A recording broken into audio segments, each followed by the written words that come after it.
واش حتى انت عمرك قلتي غدا غادي نبدا، نهار الاثنين غادي نتبدل، غير نخدم هاد المهمة هادي غادي ندير هاد المشروع؟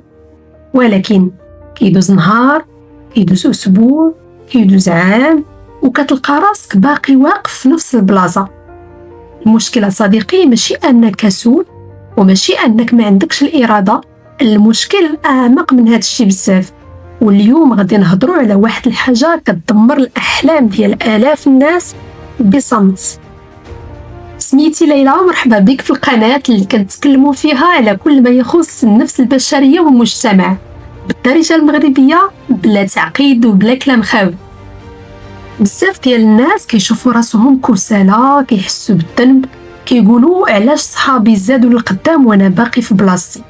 ولكن الدراسات النفسية كتقول لنا أن التأجيل غالبا ما عندوش علاقة بالكسل، بل عنده علاقة بالمشاعر. مثلا كاين اللي كيأجل حيت خايف يفشل، وكاين اللي كيأجل حيت خايف ينجح أصلا، وكاين اللي تربى طول حياته هو كيسمع انت ما عمرك ما غدير والو، ما عمرك ما غتوصل حتى شي حاجة. حتى ولا أي مشروع جديد كيخلق ليه التوتر فكيهرب وكيأجل. المشكل في التأجيل صديقي أنه ما كيقتلكش مرة واحدة، كيقتلك بشوية بشوية. اليوم تقدر تأجل ريجيم، غدا تأجل تعلم مهارة، من بعد تقدر تأجل مشروع، من بعد تأجل حلم اللي كان حلم حياتك. وفجأة كتفيق عندك 35 عام ولا 40 عام وكتسول راسك فين مشات هاد السنين كاملة. وهاد الشي ما كيأثرش غير عليك، كيأثر حتى على الناس اللي دايرين بيك. ولدك كيشوف كتأجل، مراتك ولا راجلك كيشوف كتأجل، صحاب كيبداو يفقدوا الثقة في الكلمة ديالك، حيت أي حاجة كتقول غادي نديرها ما كتوقعش.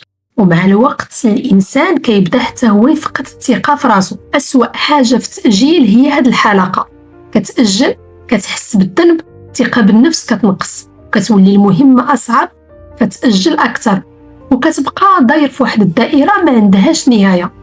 كل مرة كتقول خاصني غير شوية ديال التحفيز، ولكن الحقيقة صديقي ما محتاجش التحفيز، محتاج تبدا، حيث التحفيز غالبا كيجي من بعد العمل ماشي قبل منه. إلا كنتي كتأجل بزاف ما تسولش راسك كيفاش غادي نولي منضبط، سول راسك شنو هو الخوف اللي كيخليني نهرب من هاد المهمة. يمكن خايف من الانتقاد، يمكن خايف من الفشل، يمكن خايف تكتشف بأنك ماشي كامل ولا كومبيتون كيف ما كنتي كتصور.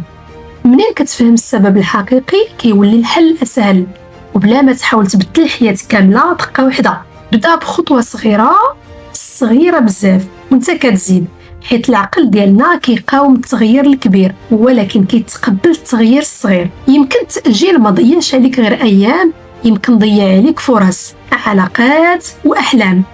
ولكن مادام كتشوف هذا الفيديو راه مازال ما فاتش الوقت، ويمكن القرار اللي خاصك تاخده اليوم ماشي انك تبدل حياتك كامله، يمكن غير تبدا دابا، ماشي غدا، ماشي الاثنين الجاي، دابا. كتب لي في التعليق شنو هي الحاجه اللي باقا لك كتاجلها من مده طويله. مجرد انك تكتبها راه اول خطوه باش تواجهها.